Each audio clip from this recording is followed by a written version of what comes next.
सलाम, नमस्ते, सत श्री अकाल। मैं हूं रजा और आप देख रहे हैं रजाग्राफी की नेशनल प्राइम टाइम रिपोर्ट। एक ऐसी वाहिद रिपोर्ट जिस रिपोर्ट के अंदर पूरे अपने प्यारे हिंदुस्तान की तमाम वो खबर मैं आपको देता हूं जिन खबर को खबर होना था लेकिन खबर को खबर बनने नहीं दिया गया, और सिर्फ मोदी के प्रोपेगेंडे और भाजपा के प्रोपेगेंडे को सिर्फ पत्रकारों ने दलाल बनकर आपके सामने पेश किया, खबर बताकर।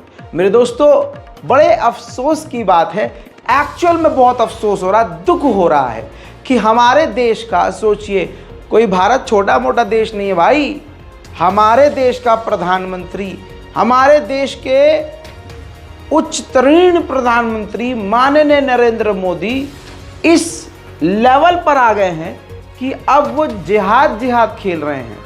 सुरेश चक्रवाणे और मोदी जी के ज़बान में अब फर्क नज़र नहीं आ रहा है। अब मोदी जी के भाषणों में ऐसा नहीं लग रहा है कि देश का प्रधानमंत्री बयानबाजी कर रहा है या देश का प्रधानमंत्री भाषण दे रहा है। पिछले कई दिनों में आपने उनके कई सारे आपत्तिजनक बयान सुने, लेकिन अब वो जिहाद पर भी आ गए हैं और उन्होंने अब जिहाद पर जोर देकर कुछ इस तरह से जिहाद का नाम इस्तेमाल किया जिससे जिहाद एक बहुत ख़तरनाक जुमला, और जिहाद ऐसा है जैसे कि मोदी जी मोहर खुद लगा रहे हैं, देश का प्रधानमंत्री मोहर लगा रहा हो कि जिहाद तो गलत ही होता है। किसी भी धर्म के मामले में आप अपना ओपिनियन नहीं रख सकते कि आप ही सही हैं।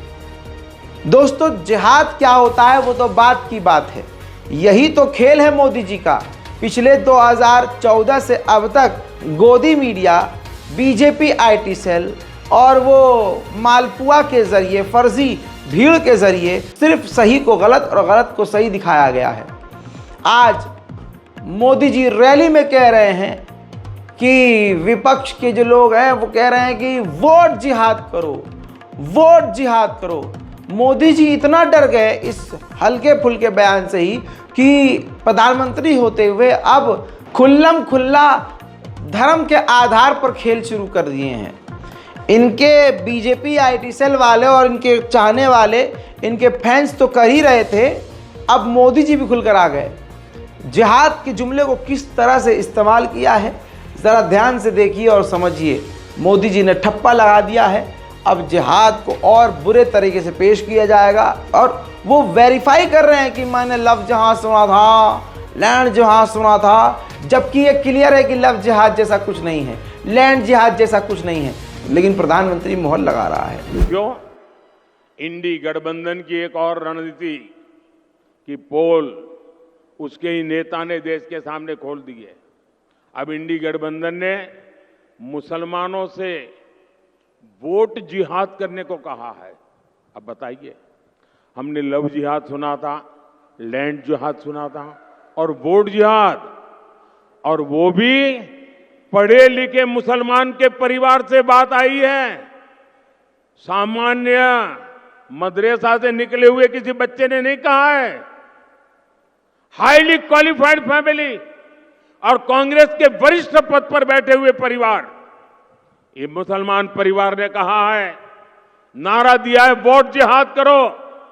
आप जानते हैं ना जिहाद का मतलब क्या होता है? जिहाद किसके खिलाफ किया जाता है? इंडी गठबंधन का साफ कहना है कि सारे मुसलमानों को एकजुट होकर वोट देना चाहिए। इंडी गठबंधन ने लोकतंत्र के उत्सव में वोट जिहाद की बात करके लोकतंत्र का भी अपमान किया है, संविधान का भी अपमान किया है। और कांग्रेस के एक ने भी नेता ने अभी तक इसका विरोध नहीं किया है, मौक सम्मति दे दी है। ये वोट जिहाद की बात भी कांग्रेस की तुष्टीकरण की नीति को ही आगे बढ़ाती है। एक तरफ इंडी गठबंधन एसटी, एससी, ओबीसी सामान्य वर्ग को बांटने में जुटा है और दूसरी तरफ वोट जिहाद का नारा। ये हमारे देश के प्रधानमंत्री हैं, फेक न्यूज किस तरह से फैला रहे हैं। फेक न्यूज ये कि जिहाद का ये मतलब ही नहीं होता है।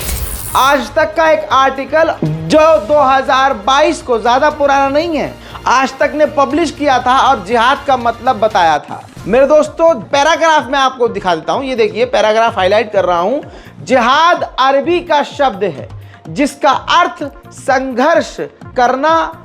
इसे अरबी भाषा में हर प्रकार के संघर्ष के लिए उपयोग किया जाता है। जिहाद का जो असल मतलब है दोस्तों, वो है ज्यादा से ज्यादा कोशिश करना, किसी काम में हार न मानना, उस काम के लिए बार बार प्रयास करना। आज तक ये लिखता है कि हदीस के हवाले से 4 तरह के जिहाद माने हैं, जो है दिल से। पहला जिहाद दिल से है, दूसरा जुबान से, तीसरा हाथ और तलवार से। दिल से जिहाद का मतलब है अपने अंदर की बुराइयों से लड़ना। सबसे बड़ा जिहाद अपने नफ्स यानी अपने दिली दुनियावी ख्वाहिशों से, हराम चीज़ों से, गलत कामों से अपने आप को बचाना, ये जिहाद। किसी गलत चीज़ की तरफ न देखना आंखों का जिहाद है। किसी का अपनी ज़बान से दिल न दुखाना, ये अपनी ज़बान का जिहाद है। इसी तरह से अपने मन का भी जिहाद है कि हम कुछ गलत काम करने से खुद को रोक लें। ये सबसे बड़ा इस्लाम में जिहाद है। मैं अपने तमाम ना पढ़े लिखे जाहिल हिंदू भाइयों को बताना चाहता हूँ, और जो बहुत ज़्यादा पढ़े लिखे हैं मोदी जी की तरह, उनको भी समझाना चाहता हूँ कि जिहाद का मतलब ये है। आखिर में आता है ये जिहाद जिस जिहाद के बारे में आपको बताते हैं, और वो जिहाद ऐसा भी नहीं है। वो भी जिहाद तब है जब सामने वाला तुम पर हमलावर हो। आप यानी हमसे कहा गया है कि हम सिर्फ बचाव कर सकते हैं, अटैक नहीं करेंगे। जब सामने वाला तलवार लेकर, हथियार लेकर हमारे दर पर आ जाएगा, तो बचाव के लिए हम हथियार उठाएंगे, न कि किसी को गिराने के लिए, दबाने के लिए, मिटाने के लिए, किसी को लूटने के लिए, किसी को। अरे इस्लाम तो एक चींटी को भी कत्ल करने की इजाज़त नहीं देता। ये 2014 से अब तक बीजेपी ने सिर्फ और सिर्फ मुसलमानों के खिलाफ प्रोपेगेंडा फैलाया है, और आज उसका भरपूर फ़ायदा उठा रहे हैं कि इस वक्त तो कुछ भी बोलो। बताइए, मोदी जी बात कर रहे हैं 24 घंटा बिजली देने की, किसी गांव में जाकर बात कर रहे हैं बुनकरों को उनके हक का पैसा मिले, उनको जो सारा दिन बूनते रहते हैं उनकी बिजली में थोड़ी छूट दे दी जाए, उनकी जो लागत लगती है, उनका मेहनताना जो होता है वो थोड़ा बढ़ा कर दिया जाए, किसानों को उनका हक मिले, हमारे जो देश की सेना है उनकी तनख्वाह बढ़े, देश की सेना में भर्ती होने के लिए रास्ते आसान हो, और ये 4 साल वाला खेल ख़त्म हो, सरकारी नौकरियों में बढ़ोतरी हो। शिक्षक जो सड़कों पर बैठे हुए हैं, उम्र निकले जा रही है, नौकरी नहीं लग रही है, तमाम टेस्ट फ्री करके खाली होकर बैठे हैं, पास करके बैठे हैं, नौकरी नहीं लग रही है। उनकी नौकरी की कोई बात करी उन्होंने? स्वास्थ्य की बात करी उन्होंने? सोचिए, जिनकी नौकरी नहीं लग रही है, 4 साल से वो बैठे हुए हैं और बेचारे बाल सफ़ेद हो गए, शादी की उम्र निकल गई, और जो अब पेपर देने जा रहे हैं उनका पेपर लीक हो जाता है। अब वो पेपर देते रहें बार बार, तो तैयारी बार बार करते रहें, और पेपर लीक होता रहे, उनकी भी उम्र निकलती रहे। कब वो पेपर देंगे, कब वो पास होंगे, कब नौकरी लगेगी, कब उनका ब्याह होगा। इन तमाम मुद्दों पर क्या मोदी जी बोल रहे हैं? नहीं, क्योंकि अब ज़रूरत ही नहीं है।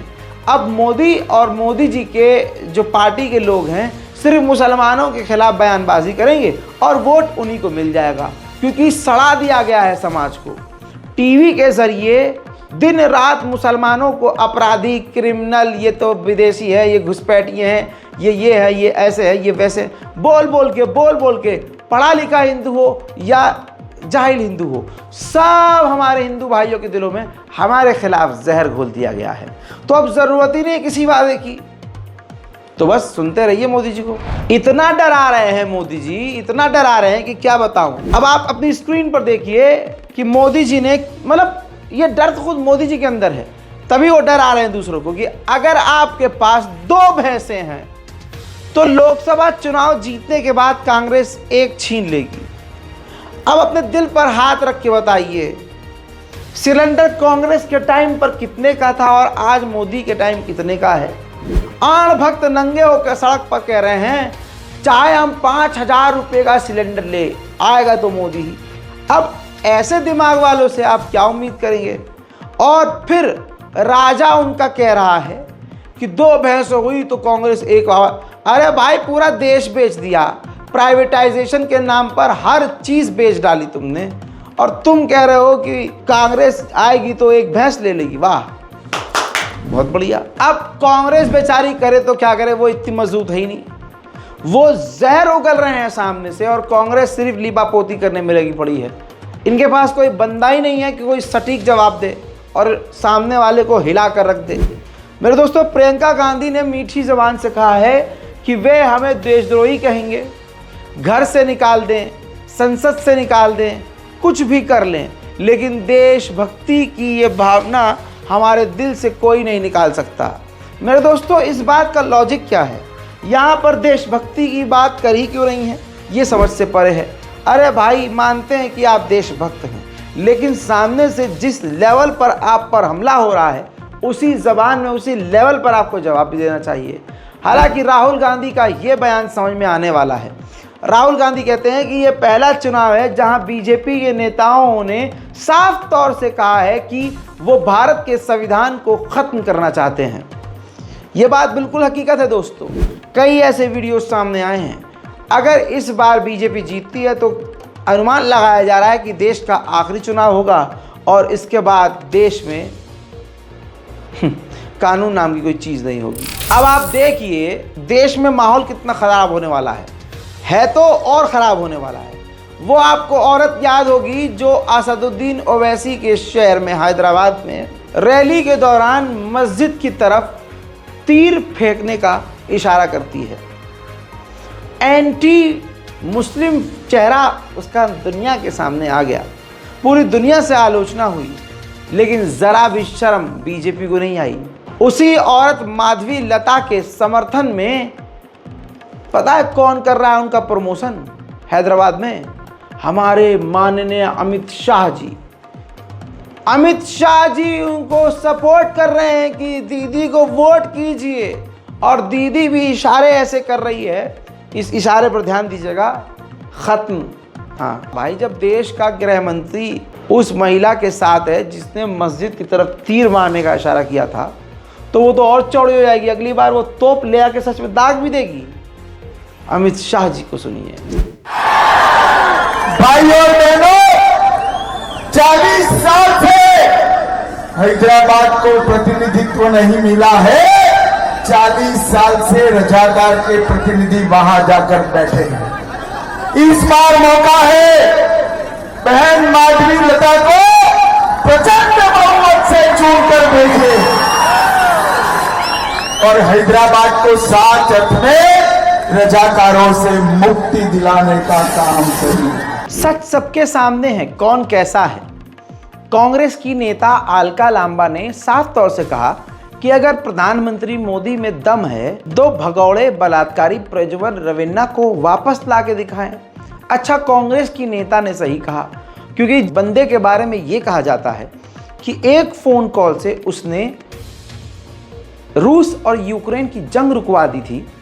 वो बंदा अपने एक व्यक्ति को वापस नहीं ला सकता क्या?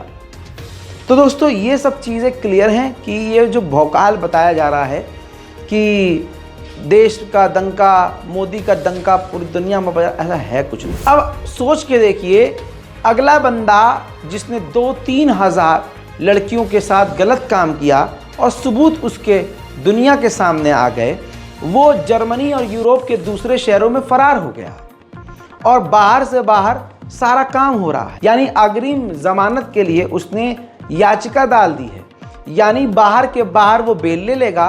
बेल मिलने के बाद वो चौड़े होकर जब वापस आएगा, लीजिए मेरी भविष्यवाणी को अपनी कॉपी पर लिख लीजिए। जब जमानत मिल जाएगी और जो वो इंडिया के एयरपोर्ट पर उतरेगा, लैंड करेगा वापस, जब भारत आएगा, यही बीजेपी की पार्टी के लोग, बीजेपी के नेता, बड़े बड़े नेता फूल हार माला लेकर उसका एयरपोर्ट पर स्वागत करेंगे। ढोल नगाड़े और ताशे बजेंगे, बीजेपी जिंदाबाद और फलाना धमाका जिंदाबाद और डंका बोल रहा है और उस पर धार्मिक नारे भी लगाए जाएंगे। लिख के ले लीजिए, इस वीडियो को सेव करिएगा। दोस्तों, विदेश मंत्रालय ने बताया है प्रज्वल रवेन्ना के बारे में कि इसने इंडिया से बाहर जाने के लिए ना तो राजनीतिक तौर से परमिशन मांगी, ना हमको कुछ इन्फॉर्म किया, बिना कुछ बताए चला गया। कितना आसान है भारत में खतरनाक क्राइम करके फरार हो जाना। विदेश मंत्रालय ने यह भी बताया कि प्रज्वल रवेन्ना के पास राजनीतिक डिप्लोमेटिक पासपोर्ट था, जिसका इस्तेमाल करके वो इस देश से फरार हुआ। और उन्होंने ये भी बताया विदेश मंत्रालय ने कि हमने कोई परमिशन नहीं दी थी। तो यानी जिसके पास डिप्लोमेटिक पासपोर्ट होता है, क्राइम करके उसका इस्तेमाल करके बड़ी आसानी से वो देश भी छोड़ सकता है। हजरात, बीजेपी खुद बीजेपी की नहीं है तो किसकी हो सकती है? आपको बता दूं, जो सड़कों पर बीजेपी की गाड़ियां चलती हैं प्रचार वाली, डिस्प्ले लगी होती है, वो पूरे शहरों में प्रचार के लिए घूमती रहती है।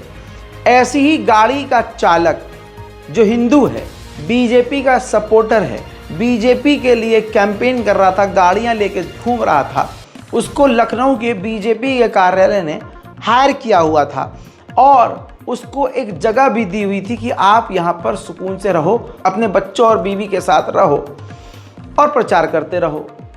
उसने बताया कि उसके उसी घर से, फ्लैट से जो किराए पे दिया हुआ था, ऐसे दिया हुआ था बीजेपी ने, उसके घर से चोरी हो गया सामान या कुछ कैश, यानी मंगलसूत्र चोरी हो गया। जबरदस्ती जैसे तैसे बेचारे ने जब एफआईआर कर दी तो पुलिस वाले उस जगह पहुंचे बीजेपी के कार्यालय पर। तो बीजेपी के नेताओं ने कह दिया कार्यकर्ताओं ने कि ठीक है भाई, तुम्हारा सामान चोरी हुआ है, हम उसके आधे पैसे वापस कर देंगे। यानी चोरी एक्सेप्ट कर ली। और फिर जब बाद में उस लड़के ने कहा कि लाओ भाई आधे ही पैसे दे दो, तो बाद में वो भी पैसे देने से इनकार कर दिया। सुनेंगे उस नौजवान को, सुनिए। हम बुद्धेश्वर लखनऊ से हैं। क्या करते हैं सर आप? ये गाड़ी एलईडी वैन चलाते हैं, मोदी जी वाली गारंटी। क्या घटना आपके साथ में हुई? घटना मेरे वाइफ की हुई थी। कार्यालय, बीजेपी कार्यालय में हम लोग रह रहे थे, रहने के लिए मिला था जगह, और वहाँ पे उसका जो है मंगलसूत्र प्लस 1300 रुपये गायब हो गए। और उसके बाद वो देने के लिए हम नीचे गए, शिकायत किए, बोले, फिर भी वो बोल रहे थे जो मन में आए वो करो, हम यहाँ तो किसी ने लिया नहीं है।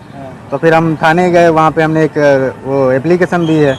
तो 2-3 घंटे के बाद एक पुलिस आई थी, तो वो बोल रहे थे, उसके सामने तो बोले थे कि ऐसा है, आधे रुपए देंगे, आधे रुपए नहीं देंगे। किसने कहा था ये देने के लिए? ये चीज़ वो 3-4 लोग वहीं पे नीचे बैठे थे। तो एक कुलदीप सिंह या दिलीप सिंह ऐसे कुछ नाम करके था, तो उन्होंने बोले थे कि हम आधे रुपए आपको दिलवा देंगे। कल हो गया, आज हो गया, अब देने के लिए कोई लोग मना कर रहे हैं सब लोग। तो सांसद जी से बात हुई थी आपकी? सांसद जी से बात नहीं हुई थी। सांसद जी किसी से करवाए थे बात, वो बोल रहे थे कि ऐसा आप रूम खाली कर दीजिए, आप लोग यहाँ से जाइए।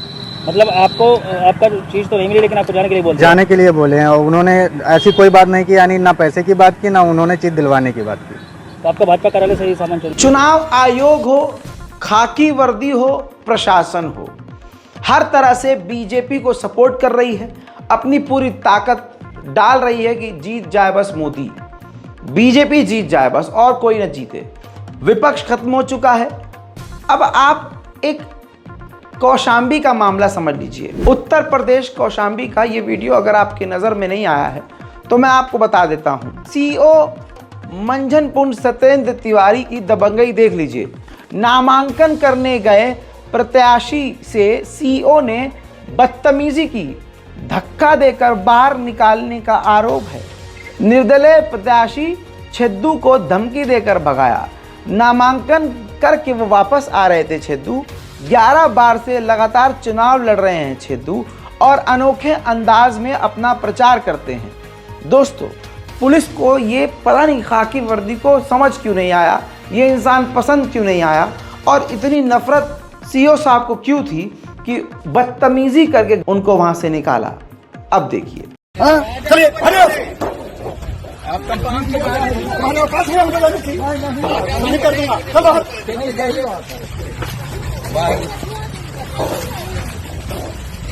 चले सूते बाहर, कंपाउंड के बाहर जाइए, कंपाउंड के बाहर। दादा बनाएंगे।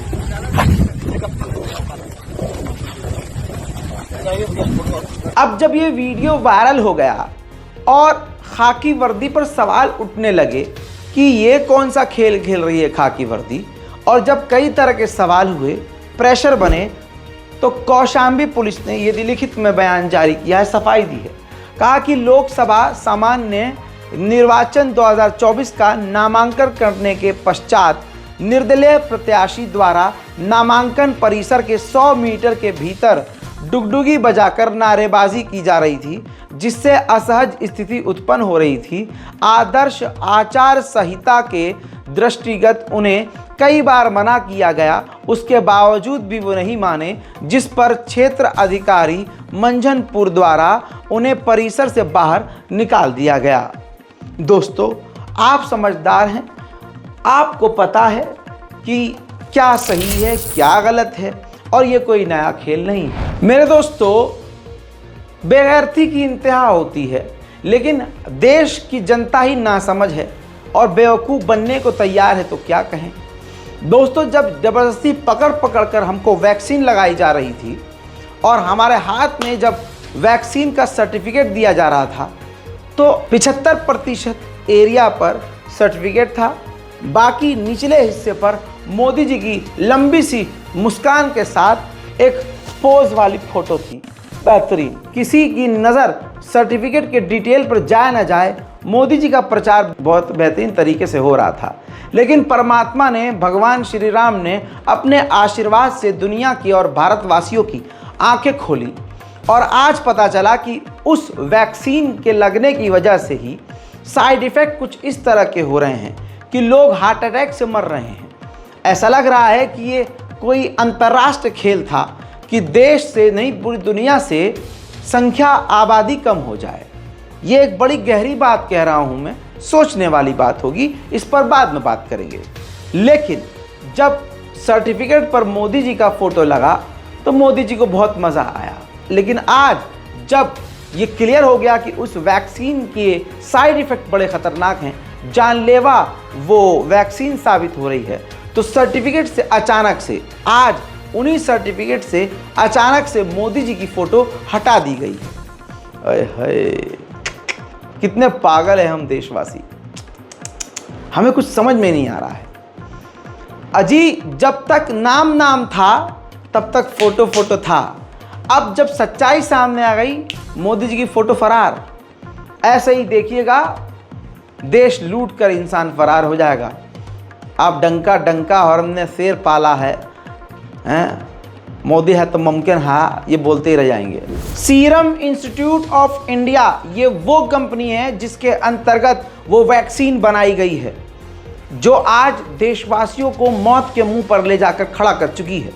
अब उस सीरम इंस्टीट्यूट ऑफ इंडिया पर मुकदमे का फैसला है।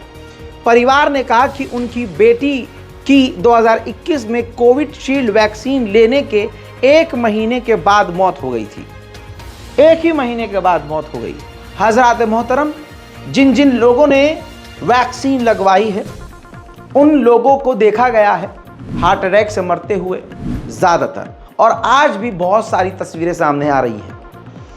कईयों का अब ये भी कहना है कि वैक्सीन लगने के बाद उनको कई तरह की अलग प्रॉब्लम होने लगी है, बॉडी में बदलाव नज़र आ रहे हैं, और अब लोग जब ध्यान दे रहे हैं तो उनको समझ में आ रहा है कि वैक्सीन लगने के बाद कुछ ऐसे हैं कि बुखार रहने लगा है किसी को, कुछ ऐसे हैं कि निमोनिया, किसी को टाइफाइड होने लगा है, मतलब कुछ ना कुछ। अब भैया, कंपनी ने खुद मान लिया है बरतानिया की कोर्ट में कि साइड इफ़ेक्ट तो है, तो भाई फिर तो होगा। यही तो हमारे देशवासियों की खूबसूरती है, उनके साफ दिल की ये सच्चाई है कि पता है कि हम मौत के मुंह में हैं।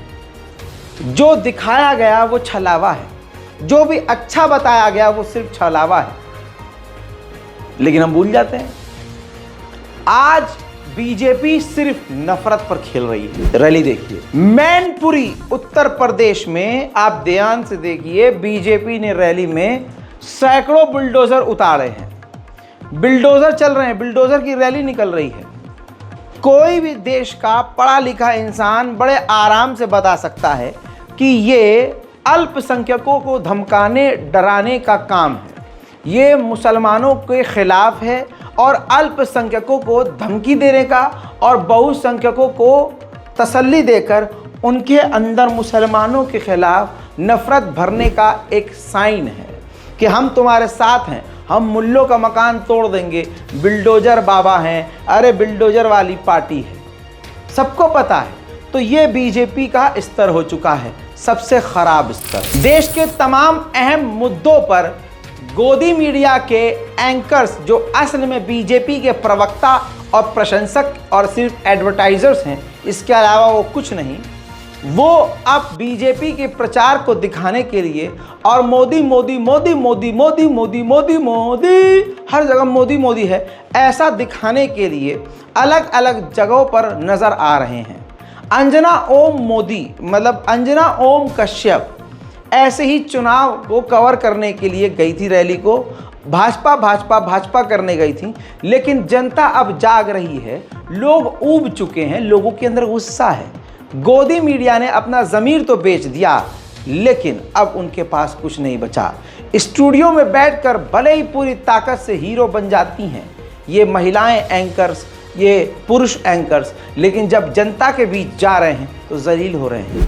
गोदी मीडिया हाय हाय, गोदी मीडिया हाय हाय, गोदी मीडिया हाय हाय, गोदी मीडिया हाय हाय। ब्रजभूषण बीजेपी के सीनियर नेता, जिन पर आरोप था कि उन्होंने महिला खिलाड़ियों का बलात्कार किया, कईयों के साथ गलत काम किया और महिलाएं और खिलाड़ी सड़कों पर पूरे महीने बैठे रहे, लेकिन कुछ नहीं हुआ। उल्टा उनके बेटे को भी टिकट दे दिया केसरगंज लोकसभा से। बताइए, अब इसके बाद बजरंग पुनिया का दर्द फिर से फूटा। भाई साहब, इनका दर्द नहीं नारियल हो गया है। अबे भैया, अगर आप सही हो तो प्रदर्शन ख़त्म क्यों करते हो? बेचारे मजबूर हैं, क्योंकि अंदर से ये भी वही हैं, लेकिन शिकार खुद बन चुके हैं तो मजबूर हैं। अब बोलते हैं कि भाजपा उनके बेटे को टिकट देकर यह दिखाने की कोशिश कर रही है कि हमने तो उन्हें टिकट नहीं दिया, लेकिन सब जानते हैं कि कुश्ती फेडरेशन से लेकर राजनीति में उसका ही दबदबा है। ब्रजभूषण को इन्होंने निशाने पर लिया है। इसी तरह से साक्षी मलिक कहती हैं कि हम कुछ नहीं मांग रहे थे, सिर्फ इंसाफ की मांग थी। गिरफ्तारी छोड़ो, आज उसके बेटे को टिकट देके आपने देश की करोड़ों बेटियों का हौसला तोड़ दिया है। अरे भैया, यही तो मेन बात है। गलत इंसान से आप उम्मीद जो लगा के बैठे हो, इसमें उसकी नहीं आपकी गलती। रामराज की झलक पूरी तरह से नजर आ रही है। सोचिए, भारत की राजधानी दिल्ली में कितनी नफरत है। एक वाल्मीकि समुदाय के व्यक्ति को हिंदू समुदाय के लोगों ने भंगी चमार कह के संबोधित किया और कहा कि तू भंगी है, नारा लगा और बोल जय श्री राम, और तू ही करेगा सफाई। गुजरात के वडोदरा में रात को 2 बजे फैजान, जो स्ट्रीट फूड बेचता था ठेले पर और जिससे अपना गुजर बसर करता था, पुलिस वाले आते हैं, पुलिस वाले उससे कहते हैं यहाँ से हटाओ। वो कहता है भैया हम तो रात को कमाते हैं, थोड़ी बहुत बहस होती है, वो समझाने की कोशिश करता है। पुलिस अपने दिमाग और दिल में अलग जहर लेकर शायद आई थी। और आप जानते हैं शासन प्रशासन मुसलमानों की क्या ही सुनता है, वो तो ज़बरदस्ती उठ रहा और खोजता है। बहस हुई, बहस के बाद फैज़ान को उल्टा सीधा पुलिस ने बोला। फैज़ान से जब बहस ज़्यादा हो गई तो फैज़ान ने खुद को पुलिस की गाड़ी के आगे खड़ा कर दिया। फैज़ान अपनी हक बात कह रहा था कि मुझे पूरा अधिकार है, मैं अपना सामान बेच सकता हूँ। आसपास भीड़ भी इकट्ठा हो गई थी। पुलिस ने आओ देखा ना ताओ 100 मीटर तक उसको फैज़ान को टक्कर मार के गाड़ी के बोनट पर 100 मीटर तक लंबा बुरी तरह से घसीटा। फैज़ान की तस्वीर घायल अवस्था की मेरे पास है, लेकिन आप विचलित हो जाएंगे इसलिए मैं नहीं लगा रहा हूँ।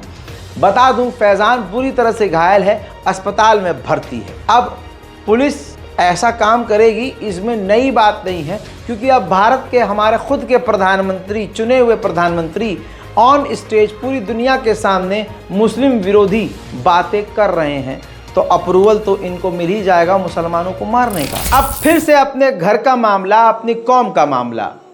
हमारी कौम की लड़कियां जितनी बिगड़ी हैं उतना कोई नहीं बिगड़ सकता। ये बात हकीकत है, बहुत बुरी लगेगी लोगों को, लेकिन अल्लाह की कसम यह हकीकत है। अपने आसपास ज़रा नज़र घुमाइए, कुछ नहीं तो खाली मेरी नेशनल प्राइम टाइम रिपोर्ट का ये अंश ज़रूर देखिए और शेयर कीजिए अपनी तमाम महिला मित्रों से, ज़्यादा से ज़्यादा ख़ानदान की लड़कियों से। आपके ख़ानदान में, आपके एरिया में अगर कोई लड़की हिंदू लड़के के साथ है, या कॉलेज जाती है, यूनिवर्सिटी जाती है, या फिर मान लीजिए जॉब करने जाती है, उस तक ये वीडियो पहुंचाइए। दोस्तों, बरेली में 2 मुस्लिम लड़कियों ने हिंदू लड़कों से शादी करने से पहले अपना धर्म परिवर्तन किया। जी हाँ, और सार्वजनिक तरह से इसका वीडियोग्राफी भी किया गया। सायमा अब सोनी बन गई हैं और हीना अब आकांक्षा बन गई है। अगस्त मुनि आश्रम में पंडित के शंखधार ने हिंदू रीति रिवाज से शादी करवाकर गौमूत्र से पहले इनको साफ किया। बताइए, टट्टी पेशाब से लोग साफ करते हैं, शुद्धिकरण करते हैं। बेटी बचाओ मुस्लिम बहू लाओ हिंदू संगठन, जी हाँ, बेटी बचाओ मुस्लिम बहू लाओ ये हिंदू संगठन है जिसने ये शादी करवाई है। 2 मुसलमान लड़कियों को हिंदू बना दिया गया है और इसमें किसी और की गलती नहीं। सबसे बड़ी गलती इन महिलाओं के, इन बच्चियों की माँ बाप की है। मोबाइल हाथ में दे दिया, बिटिया लगी पड़ी है सोशल मीडिया पे, किससे नहीं पता। बिटिया के अंदर इतनी तड़प, इतनी आग है, ब्याह की ललक थी। घर वालों ने कहा कि हम पढ़ाएंगे लिखाएंगे, कलेक्टर बनाएंगे। कलेक्टर तो छोड़ो, वो किसी और की जोरू बन गई वक्त से पहले। इस्लाम में कोई भी चीज़ फालतू नहीं है, बालिग होते ही शादी कर दो भाई, अगर इज्जत प्यारी है तो। ये बात बहुत लड़कियों को बुरी लगेगी, लेकिन 5 उंगलियां एक जैसी नहीं होती हैं। लेकिन फ़िलहाल तो जो मुसलमानों के ख़िलाफ़ यह अभियान चल रहा है, ये काफ़ी ख़तरनाक है। इससे सीधा हमारी कौम पर, हमारे अपनों के ऊपर फ़र्क पड़ रहा है। अगर यही काम उल्टा हो जाए तो क्राइम, यानी अगर कोई मुस्लिम लड़का हिंदू लड़की से शादी करे तो ये बहुत बड़ा क्राइम हो जाएगा। और यहाँ तो मुस्लिम लड़की को हिंदू बनाकर, हिंदू लड़के से शादी करवाकर, उसकी वीडियोग्राफी करवा के सोशल मीडिया पर पोस्ट किया जा रहा है कि उखाड़ लो। क्या उखाड़ोगे? हम क्या उखाड़ेंगे? उखाड़ेगा तो एक बार अल्लाह, इंशाअल्लाह। और दोस्तों, इसमें उनकी हिंदुओं की गलती नहीं है, हमारी अपनी गलती है। हमारी कौम की लड़कियां उधर जा रही हैं। उधर मुस्लिम बच्चियों को जो हिजाब वाली हैं, दिल्ली हाई कोर्ट ने राहत दी है। नीट 2024 की परीक्षा में ये सवाल किया जा रहा था और ऐसा अनुमान था और हिंदू संगठनों की कोशिश थी कि मुस्लिम लड़कियां हिजाब पहनकर एग्ज़ाम न दे सकें। दिल्ली हाई कोर्ट ने फैसला सुनाया है कि नीट परीक्षा के अंदर मुस्लिम बच्चियां हिजाब पहन सकती हैं। खुशी हुई आपको? हाँ, अल्लाह तेरा शुक्र है। मेरे दोस्तों, ये कोई एहसान नहीं है। ये देखिए, अब मुसलमान भारत में अपने छोटे छोटे हुकूक के लिए लड़ रहा है। हमारा जो पहले से हक है, अब उसी हक को दोबारा से अप्रूव कर देने पर हमें खुशी हो रही है कि वो हम हिजाब कर सकते हैं, हमारी बेटियां हिजाब कर सकती हैं। हिजाब का हक है हमारे पास। हमें क्या खाना है, क्या नहीं खाना है, हक है हमारे पास। क्या पहनना है, कैसे जीना है, हक है हमारे पास। लेकिन ये नॉर्मल आम जनजीवन में जो ज़िंदा रहने के लिए, ज़िंदगी गुजारने के लिए हमारे लिए हमारा हक है, जो ज़रूरी है, उसी को हमें देकर एहसान जताया जा रहा है। कानपुर के बिल्हौर का एक ऐसा मामला आया है जिससे रूह सहम जाएगी। जागरण का प्रोग्राम था और जागरण के प्रोग्राम में दृश्य दिखाया जाता है, एक्टिंग की जाती है। भगवती जागरण के दौरान काली माँ का किरदार निभा रहे 14 साल के बच्चे ने 11 साल के बच्चे के गर्दन को चाकू से रेत दिया। राक्षस बना था 11 साल का वो बच्चा और 14 साल के बच्चे ने उस एक्ट के दौरान, एक्ट में त्रिशूल होना हाथ में चाहिए था, लेकिन हाथ में त्रिशूल नहीं था क्योंकि त्रिशूल था ही नहीं। तो परिवार वालों ने तेज धार वाला चाकू दे दिया था कि इसी से एक्ट कर लो। अब उस 14 साल के बच्चे ने, उस 11 साल जिस बच्चे ने राक्षस का रूप अपनाया हुआ था, रोल अदा कर रहा था, जाकर गर्दन पर चाकू मार दिया। मौके पर ही मौत हो गई। पुलिस ने कहा है कि बयान दर्ज कर लिया है हमने और FIR भी कर ली है, गैर इरादतन हत्या की 304 धारा। अब देखिए, इस पर मैं आगे कुछ बोलूँगा तो विवाद हो जाएगा। कहने के लिए मुसलमान पिछड़े हैं, कहने के लिए मुसलमानों में जो होता है उनकी नमाज, ये होती है, मुसलमान ऐसा करते हैं, इनके यहाँ ऐसा होता है। ये कैसा होता है भाई साहब, ये क्या था? उम्मीद करता हूँ कि मुसलमान लड़कियों तक हमारी ये वीडियोस ज़रूर पहुँचेगी और आप पहुँचाएंगे। अपनी कौम को पहले संभालिए, शुरुआत अपने घर से करिए। देश बदलेंगे बाद में, पहले अपने आप को बदलिए। मुसलमानों से अपील यही, नमाज कायम कीजिए। नमाज में सुकून है, नमाज में खुशी है, नमाज हर चीज़ से बेहतर है। नमाज आपको दिली और दिमागी सुकून देगी। जब आप नमाज पढ़ेंगे, कुफ़ार खुद आपसे दूर रहेंगे। नमाज की ताकत को समझने के लिए ये एक ज़िंदगी काफ़ी नहीं है। जितना वक्त आप रील में दे रहे हैं, इंस्टाग्राम पर दे रहे हैं, उसका आधे से आधा वक्त अगर हम रोज़, समझिए मेरी बात को, जितना समय और जिस शिद्दत से हम टाइम अपने इस स्मार्टफोन को दे रहे हैं, उसका सिर्फ 5% टाइम इस्लामिक किताबों, कुरान पाक को अगर हम दें, तो हमारी ज़िंदगी में अपने आप बदलाव आ जाएगा। उम्मीद करता हूँ कि ये अच्छी बात आपको अच्छी लगेगी। शैतान को अच्छी बात वैसे भी अच्छी नहीं लगती। रिपोर्ट को आप शेयर कीजिए, चैनल को सब्सक्राइब कीजिए। मैं हूँ रज़ा और आप देख रहे थे रज़ाग्राफी। जय हिंद।